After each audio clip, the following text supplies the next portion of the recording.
amulets, Kabbalah, and the power of simplicity. In recent years, there has been a noticeable rise in the use of amulets and mystical charms marketed under the name of Kabbalah. While Kabbalah is a holy and deeply spiritual wisdom, rooted in the purest aspects of the Torah, there is a growing need for clarity and caution. True Kabbalah is not a tool for shortcuts, and certainly not for personal gain. It is a sacred path meant to elevate the soul and bring one closer to God. Recently, a heartfelt encounter offered a vital reminder. A precious young Torah scholar brought an old book of sacred names and amulets to a revered rabbi. After reviewing it, the rabbi acknowledged that the content could be traced to authentic Kabbalistic sources, such as the Shor's High Hashem by the Ramaz and Kochav Ya'akov of the Rad's Minor Rebbe.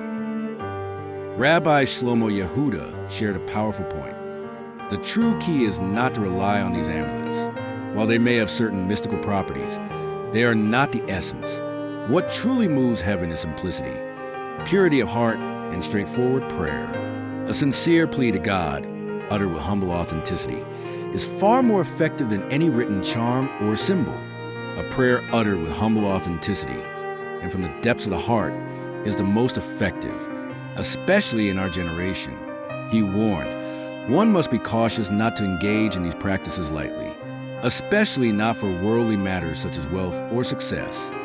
Originally, these sacred names and amulets were used with great reverence, for the sake of heaven, for the needs of the community, and only by those truly worthy. They were never meant to be tools for personal gain or financial advantage. This echoes timeless truths.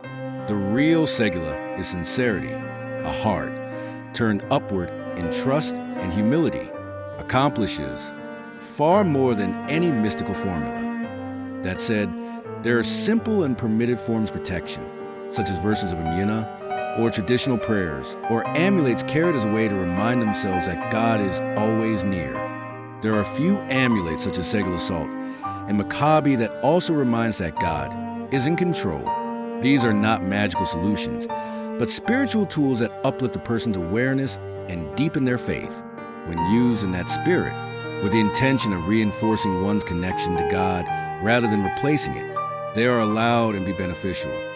In a world full of shortcuts and noise, may we return to the quiet power of faith, prayer, and pure intention. For that is where the true light of Kabbalah shines.